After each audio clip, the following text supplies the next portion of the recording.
오늘 우리가 읽은 본문 말씀은 우리가 너무나 잘 아는 오병이어의 기적의 말씀입니다.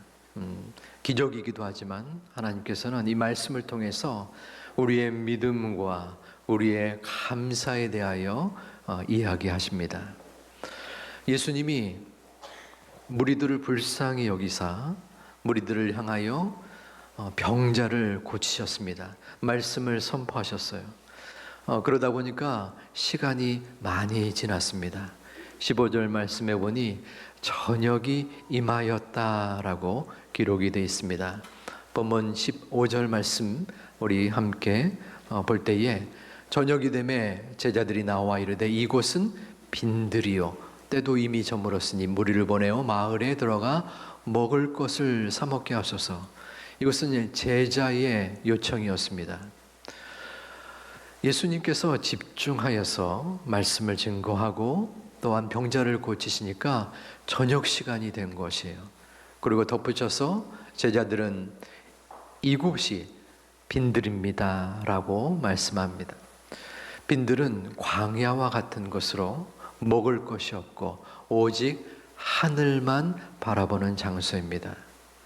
그러니 이 광야에서 먹을 것이 하나도 없습니다. 저들을 마을로 보내어야겠습니다. 제자들의 이 말에 예수님은 그리할 것 없다. 조금 뜻밖의 말씀을 하십니다. 너희가 먹을 것을 그들에게 주라라고 16절에 기록되어 있습니다. 아니 이게 무슨 말입니까? 이 많은 사람들을 어떻게 우리가 먹일 수 있겠습니까? 21절에 보면 그 숫자가 나오는데 어린 아이와 여자들 외에 5,000명이었다라고 합니다. 적어도 10,000명 이상인 것으로 측정이 됩니다. 저희 교회 본당에 빼곡하게 다 앉으면 2,000명입니다. 그 수의 5배가 되는 것이에요. 모르긴 몰라도 저희 교회 식당에서 한 400명, 500명이 넘으면 감당할 수 없을 것입니다. 그런데 10,000여 명이 되는 사람들을 제자들에게 먹이라 라고 예수님께서 말씀한 것이에요. 그들은 마음속에 당황스러웠고 또 불만이 싹 텄습니다. 어찌하여 여기가 빈들인데 주님은 저희들에게 그런 말씀을 하십니까? 하지만 이유가 있었을 것입니다. 예수님이 제자들에게 그들이 생각할 때 무리가 되는 요구, 명령을 내린 이유 말입니다. 이 동일 사건에 대하여 요한복음 6장 6절에서는 그 이유가 기록이 되어 있습니다. 이렇게 말씀하시면 친히 어떻게 하실 줄을 아시고 빌립을 시험하고자 하심이라. 제자들이 앞으로 어떠한 반응을 보이고 어떠한 행동을 하실 것을 예수님은 이미 아셨다는 겁니다. 그리고 제자들을 시험하기 위하여 너희가 먹을 것을 먹이라 라고 말씀하셨다는 것입니다. 제자들은 그 말씀을 듣고 마음에 불편함이 있지만 실행을 했습니다. 이곳저곳을 헤매었어요. 멀리서 한 소년이 보였습니다. 그가 가지고 있는 보자기를 펼쳐 보이니까 그곳에 떡 5개와 물고기 2마리가 있는 것이었습니다. 소년은 그 오병이어를 기꺼이 제자들에게 전달했습니다. 제자들은 그것을 가지고 본문 17절에 예수님께 나옵니다. 제자들이 이르되 여기 우리에게 있는 것은 떡 5개와 물고기 2마리 뿐이니이다. 그 오병이어를 받은 예수님은 19절과 20절에 하늘을 우러러 축사하십니다. 우리 19절과 20절 말씀을 함께 봉독해 보겠습니다. 무리를 명하여 잔디 위에 앉히시고 떡 5개와 물고기 2마리를 가지사 하늘을 우러러 축사하시고 떡을 떼어 제자들에게 주시매 제자들이 무리에게 주니 다 배불리 먹고 남은 조각을 12바구니에 차게 거두었으며 아멘. 자, 오병이어입니다. 아무리 양보해서 먹는다고 할지라도 2-3명 이상은 못 먹을 분량입니다. 그런데 그 오병이어를 사람들에게 나눠주자 10,000여 명이 넘는 사람이 그것을 배불리 먹었고 남은 것만 12바구니가 찼다라는 것입니다. 기적이 일어난 것입니다. 하나님께서 이 오병이어를 통하여 사람들에게 기적을 보이신 것입니다. 여기서 하늘을 우러러라는 표현이 나옵니다.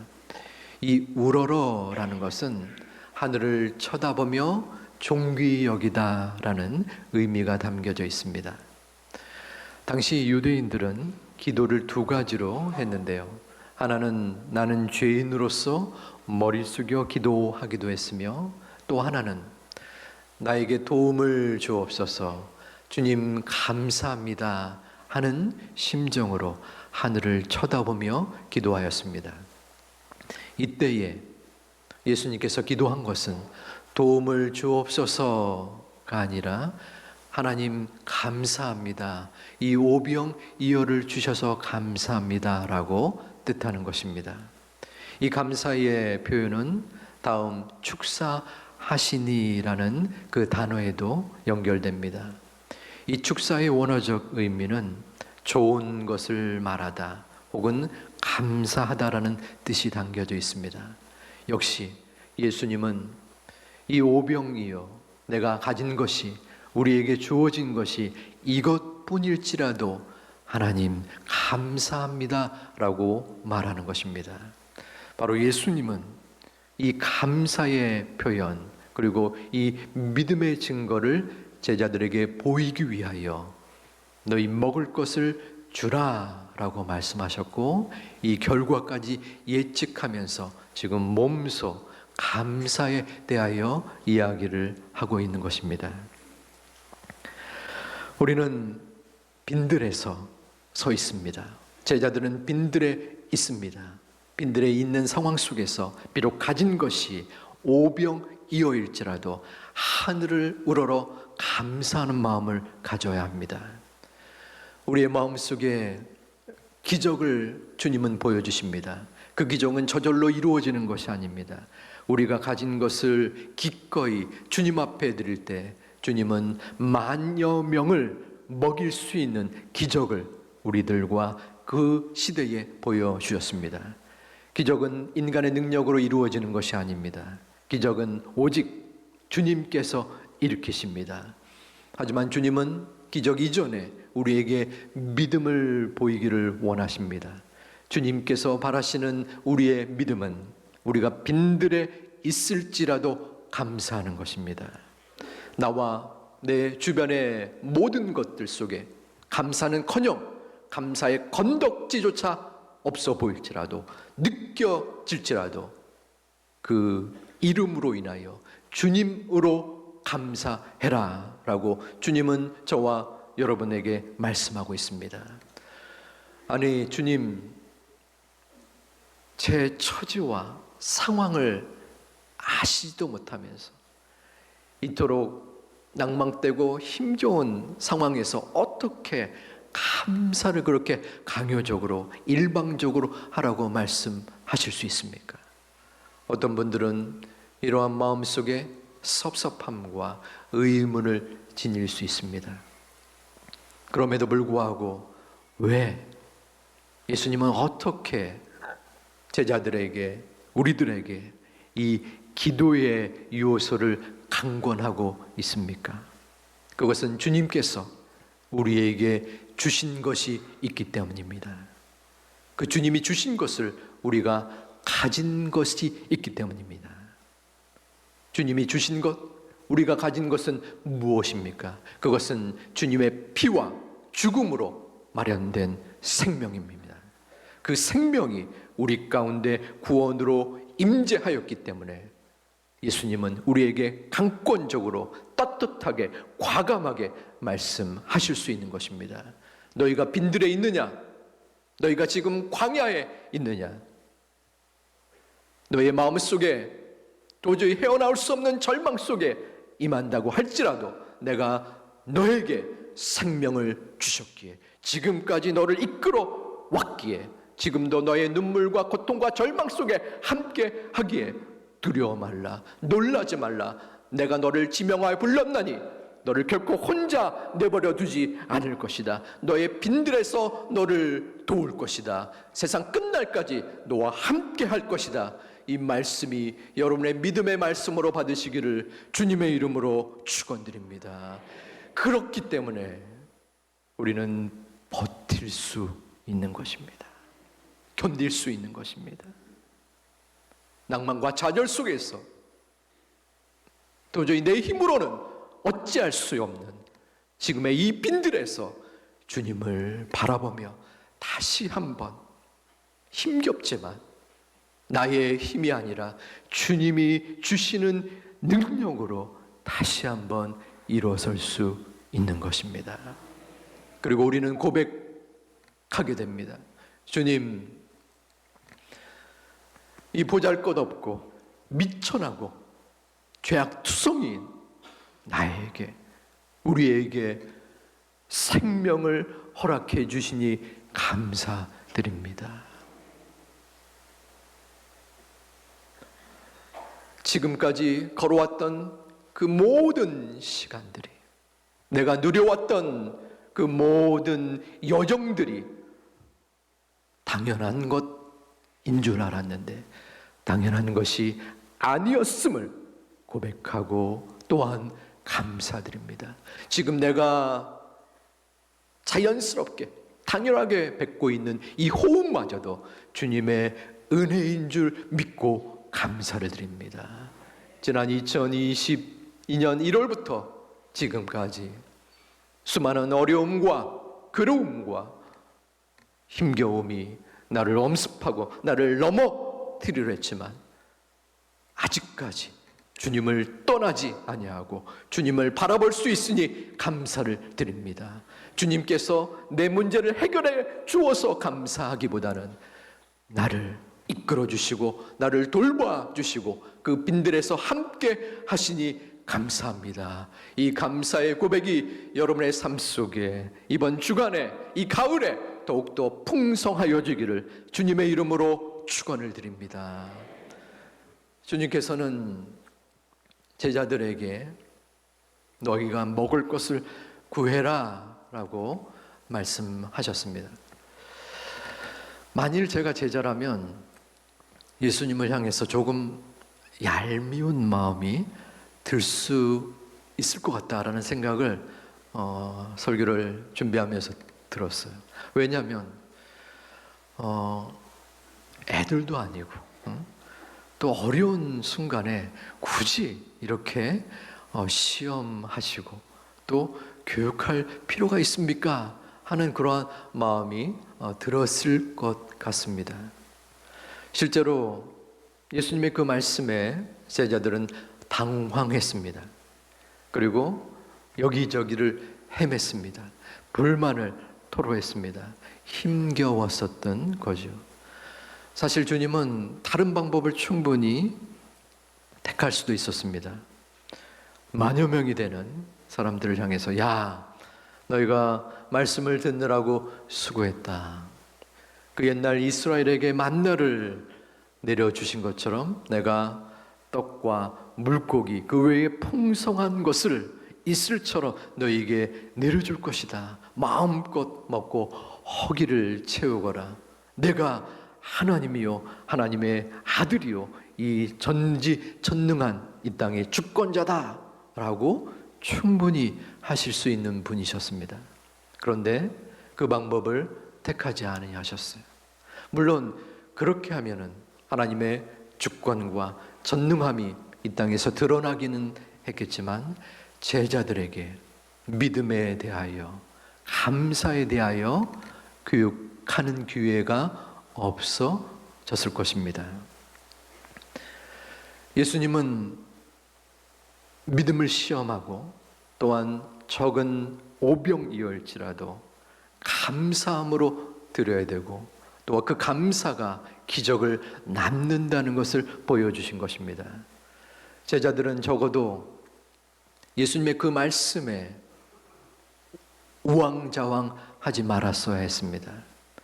예수님 어찌하여 이 빈들에 있는 저희들에게 그러한 무리한 요구를 하십니까? 이러한 마음보다도 물론 그러한 마음이 들 수 있겠지만 연약한 우리들이기에 인간이기에 하지만 그 말씀을 내리신 분이 이웃집 아저씨가 아니라 예수 그리스도이기 때문에 왜 예수님이 이해가 안 되는 이러한 요청을 하셨을까? 무언가 그래도 뜻이 있지 않으셨을까? 내가 무엇을 해야 할 것인가? 그러한 고민과 기도가 있어야 했습니다. 믿음은 마음의 관점에서 결정됩니다. 제자들은 눈앞에 놓여진 만여 명의 군중들을 바라보았습니다. 빈들을 쳐다보았습니다. 황량하고 메마르고 아무도 없는, 그리고 덧붙여서 어떠한 것도 구할 수 없는 내 자신을 바라보았습니다. 하지만 그들은 주님을 바라보아야 했습니다. 말씀을 의지해야 했습니다. 내가 빈들에 있지만 나를 이끌어 주시는 그 주님을 믿고 의지하며 앞으로 나아가야 했습니다.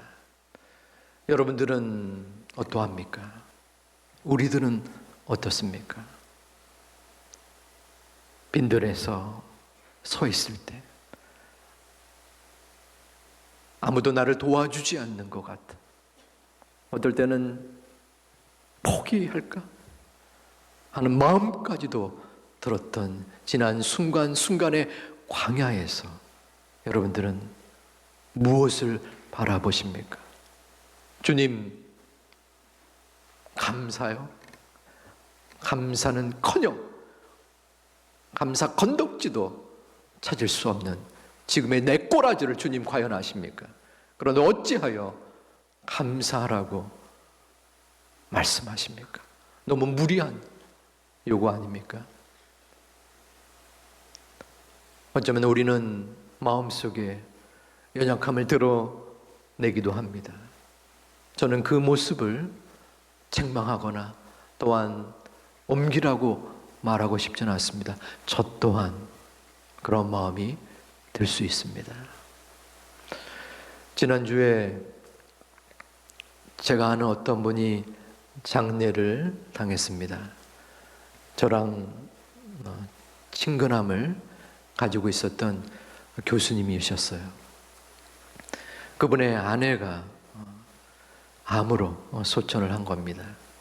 저랑 신학대학원부터 교제를 나눴고 또 제가 있었던 학교에서 가까운 근거리였기 때문에 함께 가끔씩 만나곤 했었습니다.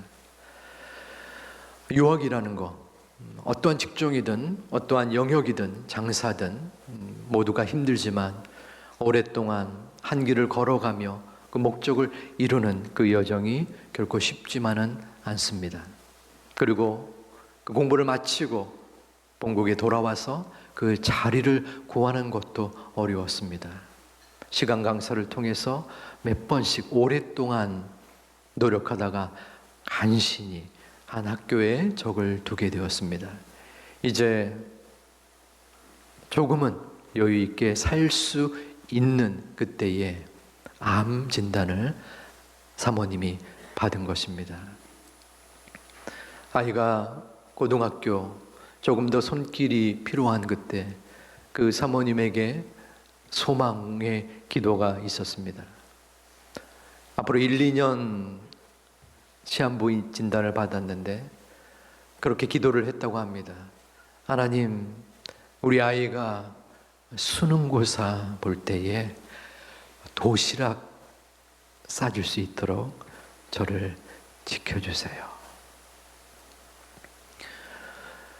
감사하게도 도시락을 싸줄 수 있었고 3년이 지나서 하늘나라로 옮기움을 받았습니다. 생각에 따라서 왜 아직은 젊은 50대 초반의 아내를 그리고 그 사람을 데려갑니까? 라고 원망할 수 있지만 그 원망과 또한 한탄보다는 하나님께서 기도를 들어주시고 또한 여기까지 만져주신 그 기쁨, 감사가 그 교수님에게 있었습니다.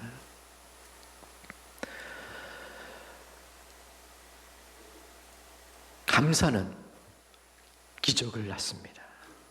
감사는 고통과 절망과 역경 속에 그 어려움을 치유하는 능력이 됩니다.